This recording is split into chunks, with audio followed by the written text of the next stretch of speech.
자, 북한에요. 희토류, 희귀한 그 땅에, 뭐라고 얘기해야 되나, 광물질류들이 굉장히 많다 그러는데 20억 톤의 노다지가 될 거란 것입니다. 과연 그것이 얼마나 현실화 가능한 것인지 또 알아보겠습니다. 그리고 방사청이 F-16, 우리의 전투기 보수하는 과정에 무리한 바람에 1,000억 원을 날렸습니다. 이거 어떡합니까? 우리 세금이 날아간 이야기도 같이 나눠보겠습니다. 자, 김정훈 교수님, 오늘 저 동아일보 기사 보니까 과학자 단체에서 조사한 그 결과 얻었는데 북한의 광물이 굉장히 많은데 이렇게 많나요? 네, 과거에는 그 네. 희토류가 무가치했지 않습니까? 네. 예, 근데 지금은 희토류가 굉장히 가치를 높이 평가되기 때문에 현재 기존의 그런 금운동, 뭐 철 이런 것에 더해서 네. 북한 희토류까지 넣다 보니까 네. 북한의 그 가치 가능한 네. 그 지하전의 가치가 한 10조 달러 정도 된다라고 네. 하는 얘기입니다. 그래서 남한은 한 5천억 불 정도로 본다 그러면 네. 우리보다는 한 20배 정도 된다 이런 얘기입니다. 자, 국가과학기술위원회 산하의 한반도 광물자원개발 융합연구단이라는 긴 이름의 단체에서 공식적으로 조사한 거니까 비교적 신뢰를 해야 될 것 같은데 희토류란 말 잘 못 들어봤거든요. 자, 어떤 것인지 지금 이제 보이는 것은 뭔가 땅을 캐내는 것만 보이는데 희토류 잘 못 들어봤습니다. 이게 뭘 의미하는 건가요? 뭐 산업의 비타민이라고 불리는데요. 네. 희귀 강물인데 뭐 란탄이나 이 세륨 등을 통칭해서 희토류라고 부르고요. 이 화학적으로 굉장히 안정된 물질이고 열을 잘 전달하는 성질 때문에 네. 이 반도체나 미사일과 같은 이 첨단 제품을 생산할 때 이 반드시 필요한 물질이라고 합니다. 근데요, 북한에 어마어마하게 있다는 이 희토류, 희귀한 광물이잖아요. 그렇죠? 예. 그러니까 전 세계에 별로 없을 것 같은데 북한에만 이렇게 집중되어 있는 겁니다. 그러니까 현재 중국의 희토류 강이 많지 않습니까? 네. 지난번에 중국이 희토류를 무기로 해서 일본을 압박한 적도 있을 정도로. 아, 그렇죠. 네, 그러니까 굉장히 중국의 희토류가 많은 겁니다. 네. 전 세계 시장을 차지하는 이제 비중도 높고 한데 북한을 들어가서 이 희토류를 그 매장량을 조소하는 러시아 기업에 의하면 네. 중국 전체 희토류보다도 네. 북한 이 작은 땅덩이 있는 희토류가 더 많다는 거죠. 더 많은 네. 양이 묻혀있기 때문에 상당히 좋다 이런 얘기입니다.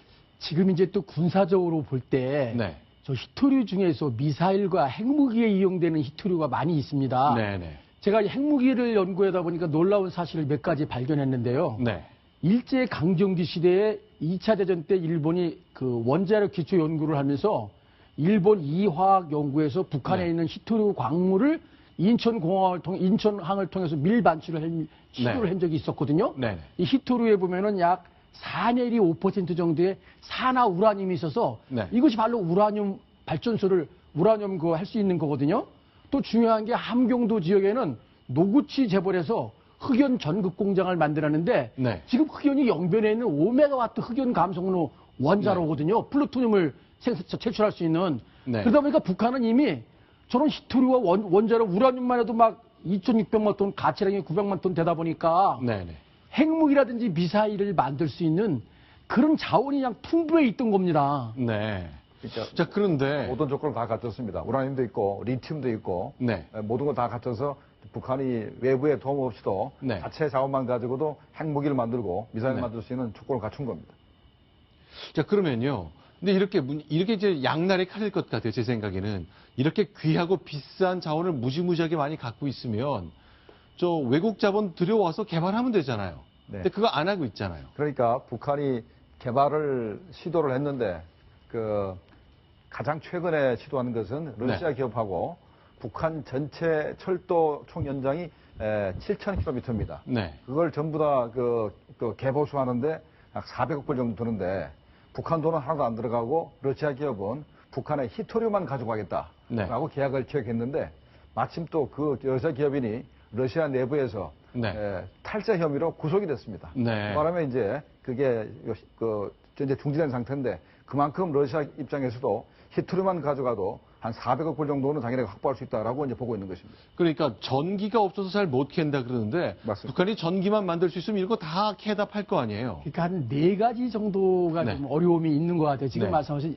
인프라 시설이 돼 있어야 네. 철도를 타고 돌아서 가져올 거 아닙니까? 네. 또 전기가 있어야 공장을 돌릴 거 아닙니까? 네. 또 파낼 수 있는 자본과 기술이 있어야 될 거 아닙니까?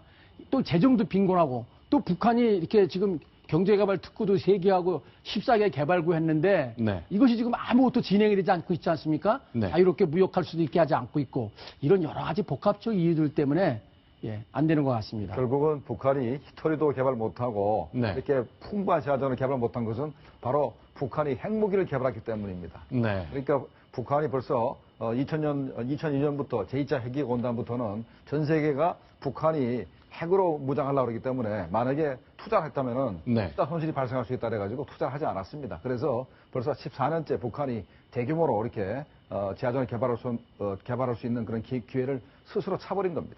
또 지금은 자, 그러니까 유엔 제재로 못하고 있고요.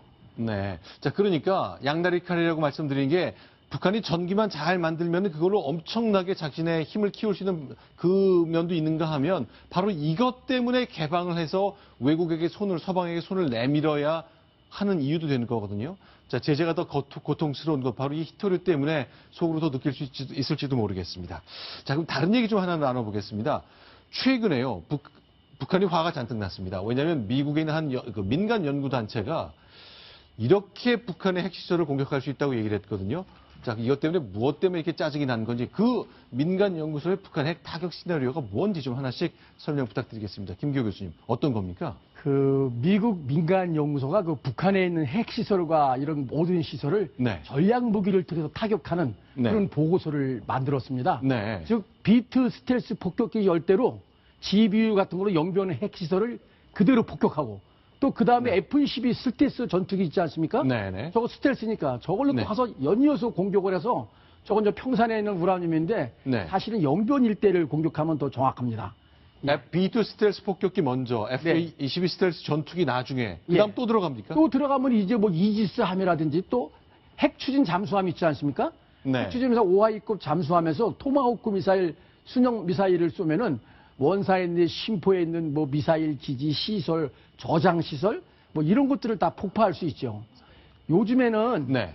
동시 병행 네. 전장이라 그래서 주요 핵심 표적을 네. 순차적으로 공격하는 게 아니라 네. 동시에 가서 다 그냥 한 방에 때려버립니다. 네. 예, 그렇게 되면은 북한 핵무기가 사실은 무력화되는 거죠. 저게 거의 가능성 있는 계획이기 때문에 북한이 빨끄내는 것 같습니다. 근데 민간 기업이 이렇게 북한의 핵시설을 공격하면 된다라고 시나리오를 썼다고 치면요. 왜 북한이 이렇게 기분 나쁘고 화를 내는 거죠? 그러니까 거의 가능성이 있다 보니까 화내는 거죠. 그런데 네. 현재 이번에 그 연구소에서 발표한 내용을 보면은 정확히 북한의 시설별로 몇 발의 포탄이 필요하고 네. 그 종류별로 어떤 게 필요한가 전부 다 맞춰가지고 네. 이 정도 미국이 가진 전력 같으면 북한에 있는 모든 핵시설, 미사일 시설을 다 파괴할 수 있다라고 이제 네. 주장을 했습니다. 네. 그런데 실제로 그게 미국이 북한에 있는 모든 핵시설을 파악하고 있느냐 네. 이런 의문을 우리가 제기할 필요가 있는 거죠. 그러니까 섣불리 다 파악하지 못하고 부분만 공격했다가 남아있는 핵무기로 반격할 경우엔 큰일 나는 건데 북한도 반격 시나리오가 있긴 있지 않습니까? 그렇죠. 자, 한번 내용을 좀 살펴보겠습니다. 김기호 교수님, 어떤 겁니까? 근데 북한이 반격하는 건 이제 장사정포 또는 그 미사일, 뭐 화학무기, 생화학무기 네. 또는 뭐 특작부대를 후방에 침투시킨다든가 네. 또는 저렇게 무수단 미사일 같이 미국의 증원부대를 괌이나 일본으로 해서 해는 건데 네. 무수단은 지금 최근에 5발 다 실패하지 않았습니까? 그렇죠. 예, 스쿼드 노동 미사일도 뭐 스쿼드는 우리 한국 쪽이고 네. 노동 미사일은 저 일본 지역에 있는 주일 미군이 네. 증원하지 못하도록 하는 것인데 네. 사실은 핵 시설이 먼저 타격이 되면은 네. 장사정포에서 받는 그런 피해는 핵무기로 받는 것보다는 미미하기 때문에 네. 먼저 저렇게 미국 전략 무기로 먼저 핵 시설을 다 타격하고 난 다음에 하는 것이 좋을 것 같습니다. 자, 그런데요. 자, 일단 북한이 이렇게 반격이 예상되기 때문에 피해는 우리가 입고, 물론 이제 일본과 미국의 미군 기지도 대상이 됩니다만, 미국이 이렇게 플랜을 짰다는 것, 계획을 짰다는 것, 북한이 왜 화가 나는지도 궁금하고, 이거 우리가 용인해야 되는 건지도 모르겠네요. 그러니까 우리 입장에서는 제가 말씀드릴 수 있는 거는 네. 과거 김영삼 대통령이 클린턴 행정부가 북한의 영변 핵시설을 이제 폭격하려고 할 때 그때 만류를 했지 않습니까? 만류를 했고 그래서 이제 미국이 실제로 실행을 못 했는데 우리 입장에서는 또 그때로 돌아가서 다시 그런 말을 할 수밖에 없는 그런 상황이 아니겠는가? 왜냐하면 북한이 현재 핵미사일을 이동식 발사대에다 싣고 있거든요. 그래서 이게 이동식 발사대가 한 200개 정도 되기 때문에 그 위치를 다 정확히 파악을 못 합니다. 만약에 미국이 네. 공격을 해서 이동식 발사대를 전부 다 파괴할 수 있으면 좋은데 네. 파괴를 못해서 일부가 남아있을 경우에 우리가 북한의 핵탄두의 공격을 받을 가능성이 없지 않습니다. 있기 때문에 우리가 일단 공격 능력, 미국의 네. 공격 능력은 믿습니다. 네. 그러나 북한의 공격을 막을 수 있는 방어 능력 있지 않습니까? 네. 하드 미사일이라든가 네. 이런 충분한 방어 능력을 갖춘 다음에 네. 공격을 생각을 해야지.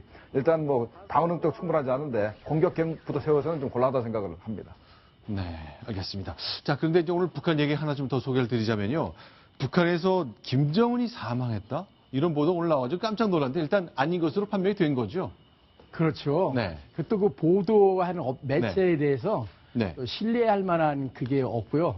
김정은이가 이게 자살 공격으로 사망했다는데 경호원을 뚫고 누가 하나 뚫고 들어가서 폭탄으로 던졌다는데 네. 정말 일종의 해퍼닝적인 보도 같습니다.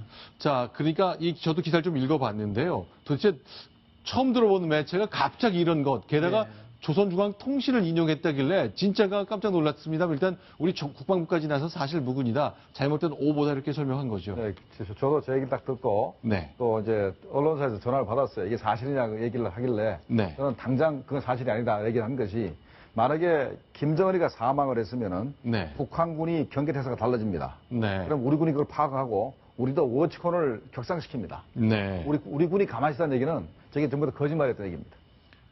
자, 근데 이제 이 구장 차장. 네. 보통 이런 소식이 나오면 주가가 막 반등하고 이렇게 움직이고 그럽니까? 네. 그러니까 일부 좀 영향을 좀 네. 받았던 모양입니다. 이게 네. 방위산업주는 상당히 좀 반짝 올랐다고 하는데요. 네. 아무래도 이제 김정은이 사망을 하면 남북 관계가 긴장 국면으로 들어가고 또 심하면은 어떤 준전시 상태로 갈 수 있다. 이런 것 때문에 방위산업주가 조금 올랐다라고 합니다. 자, 그러니까 이 방위산업주, 이제 결국 우리가 규모가 좀 작긴 합니다만, 우리 정부가 무기를 구매하는 과정에 해외의 큰 방위사업체 상대하는 경우가 많잖아요. 그런데 이제 지금 나온 소식, 어제 감사원이 방위사업청 감사 결과 밝힌 거 보니까 큰 손실이 있었습니다. 무려 1,000억이나 구멍이 났습니까? 그렇습니다. 네. 우리나라가 KF-16 성능 개량 사업을 시행을 했는데요. 근데 이제 우리 전투기의 성능을 개량하는 사업 아닙니까? 근데 이것은 이제 우리나라 정부와 이 미국 정부 간의 이렇게 계약으로 이루어진 사업인데 네. 중간에 그것을 이 방산업체를 우리나라가 개별적으로 선정하는 바람에 미리 준 돈을 이렇게 돌려받을 수 없는 일이 벌어졌다고 합니다. 자, 그러니까 좀 하나씩 보겠습니다. 우리가 KF-16이요? 예. 자, 우리가 최정예 주력 비행인 건 맞죠? 예, 현재 KF-16이 한국의 네. 주력 저격입니다. 자, 그러니까 1991년이면 이제 노태우 정부 때부터 도입한 저 전투기인데, 이제 수명이 다 되면 좀 수명을 일부러 늘리기 위해서 어떤 개선 작업을 하긴 하나 보죠? 예, 여러 가지 성능 개량 작업을 합니다. 레이더를 교체한다든가 엔진을 교체한다든가 예, 또 업그레이드 시킨다든가 이런 거죠. 자, 지금 보시는 것처럼 보통 수명이 있잖아요. 그러면 이제 나중에 처음 30년 수명을 보고 도입했지만 시간이 지나면 돈을 좀 많이 들이면 수명을 10년, 20년 늘리고 그러는 것 같은데, 그런 계약을 하기 위해서 우리가 미국 정부와 계약도 맺은 겁니다. 과연 어디서부터 문제가 되는지 좀 살펴보겠습니다. 그러니까 이제 원래 정부 대 정부로 계약을 해야 되는데 네. 2012년 7월에 우리가 일방적으로 영국의 이 BAE 시스템즈라는 이 방산업체와 이 계약을 체결한 겁니다. 그러니까 성능 개량 산업을 미국 정부랑 한 것이 아니라 영국의 방산업체랑 계약을 체결한 거죠. 근데 궁금한 게요. 네. F-16이면 이제 미국 전투기인데 네. 이 성능 개선을 왜 영국 회사랑 계약을 하죠? 제가 방사청 관계관에 저도 의문이 가서 알아봤습니다. 네. 그게 이제 영국 업체긴 하는데 사실은 미국의 현지 법인을 둔 네. 미국 업체로서 네. 미국 정부의 통제를 받는 업체랍니다. 아. 예, 그래서 이제 이게 정부 대 정부 계약이라는 게 뭐냐면은 FMS 방식으로 미국 정부에서 그걸 보증을 해주는 방식입니다. 그러니까 나라를 완전히 바꾼 거는 아닌 것 같습니다. 아, 그러니까 일단 BAE라는 영국 회사지만 미국 내에 있는 BAE 아메리카가 예, 예. 하는 거니까 네. 미국 정부의 통제해서 영국 회사라는 게 문제가 될 건 없었다는 건데 네. 그럼 왜 1,000억을 우리가 날린 거죠? 그런데 이제 미국에서는 BAE 시스템스랑 계약을 하지 말고 사업자를 로키드 마틴사로 이제 변경을 해달라라고 요구를 했답니다. 네. 그러니까 왜냐하면 이제 로키드 마틴은 아무래도 이제 KF-16을 만든 회사니까 네, 네. 성능 개량하기 훨씬 좀 용이하다 이렇게 이제 요구를 했겠죠. 네. 만약에 한국이 계약한 BAE로 계약을 강행하게 되면 사업비가 추가될 수밖에 없다. 이제 이렇게 그 미국 측에서 압박을 하니까 우리나라 정부가 결국 이 록히드 마틴으로 이 사업자를 변경하게 된 겁니다. 그러니까 먼저 계약을 한 BAE 시스템스에 지급한 이 1,000억 원의 돈은 이제 돌려받을 수가 없게 된 거죠. 자, 그러면요. 좀 여기서 지적을 좀 해야 될 것 같습니다. 감사원도 얘기한 것이 이 감사 결과 우리나라 1,000억 넘는 돈을 영국 회사한테 처음에 주었는데 그냥 날리게 됐다는 거잖아요. 그렇죠. 근데 대령 2명의 직위 회제를 권고했다고 합니다. 대령급 차원에서 이런 거 결정할 수 있는 건가요? 그 과장급들이 네. 그 대령입니다. 우리 군의 구조가 방사청뿐만 아니라 각군 본부, 국방부 합참에 보면은 대령급이 저도 대령을 했지만은 네. 그 모든 의사 결정을 하고 오히려 이제 장군이나 이런 부서장한테 국장인에 보고하면은 거기서 이제 추가 의견을 주나 또 승인을 하기 때문에 네. 대령급들이 판단하는 게 대단히 중요한데 그건 잘못된 게 뭐냐면은 네. 정부 대 정부 간의 FMS 방식이기 때문에 미국 정부에서 록히드 마틴이라고 해라 그랬으면 거기하고 기다려서 해군 계약을 해야 되는데 네. 그 전에 모르고 BAO 했기 때문에 돈을 날리게 된 거거든요. 이건 명백한 좀 실수, 잘못된 것 같습니다. 그러니까 저는 이제 이 그 사건을 보면서 조금 의아한 게요. 네. 당시에 우리나라가 BAE 시스템스랑 계약한 시점이 굉장히 미묘합니다. 네. 2012년 7월이거든요. 네. 2012년 7월이면 우리나라의 대통령 선거가 있었던 해고, 네. 그러니까 뭔가 중요한 의사결정을 하기보다는 네. 다음 정부에서 의사결정을 하도록 어떻게 보면 중요한 의사결정은 밀어놨어야 되는데 네. 그걸 성급하게 계약을 해서 결국은 정부 대 정부의 계약으로 이제 원점으로 돌아오다 보니까 당시에 계약한 계약금은 이제 날리게 된 거 아닙니까? 네. 그러니까 결국 이 사건을 통해서 내년에가 또 어떻게 보면 이제 대통령 선거가 있는 해인데 이런 유사한 사례가 발생하지 않도록 어떻게 보면 네. 그 주요 계약 관계에 대해서는 좀 철저하게 관리 감독을 좀 해야 되지 않나 싶습니다. 자, 이게 우리가 이제 방위사업청 중심으로 우리가 무기 계약하는 액수가 너무너무 많기 때문에 까딱 실수하면 이렇게 1,000억씩 날리거든요. 이 1,000억 벌려면 우리가 어떻게 얼마나 노력을 하고 고생을 해야 되는지 사람들은 다 알고 있지 않습니까? 그럼에도 불구하고 법률 검토 부족 때문에 이런 일이 생긴 것처럼 보이거든요. 자, 이것 때문에 법률 전문가 많이 영입하기는 했습니다만 아직까지도 뭔가 좀 구멍이 숭숭 뚫려 있는 인상을 많이 받습니다. 자, 일단 감사원 얘기 봤고요. 마지막으로 하나만 좀 사진 몇 장 좀 소개해 드리겠습니다. 우간다 사람이 한국에 왔는데 우간다 군인들이 이제 우리가 북한하고 관계 끊고 하겠다 했는데 바로 한국에 달려왔군요. 이번에 그 박근혜 대통령이 아프리카 순방하면서 이게 우간다가 북한과의 관계를 끊고 우리나라랑 그 협력을 하겠다고 하지 않았습니까? 네. 이제 이 시발점으로 이 군사 협력을 강화하기 위해서 이 실무자가 한국을 이렇게 방문한 사진입니다. 네. 그래 자, 당장 북한에서 받던 지원이 끊어지기 때문에 네. 당장 우리가 해줄 수 있는 거는 일단 군사훈련 교관을 파견해야 될 것 같고 네. 그다음에 이제 우간다가 첨단 무기를 원한 건 아니니까 네. 우리가 가지고 있는 방위산업체에서 네. 우간다에 좀 이렇게 무기 협력을 네. 할 필요가 있다고 생각이 됩니다. 알겠습니다. 자, 저 장면 평양의 권부 그리고 군부가 본다면 가슴이 좀 답답할 만한 장면 좀 몇 가지 좀 소개해 드렸습니다. 자, 지금까지 이제 세 가지 소식 봤고요.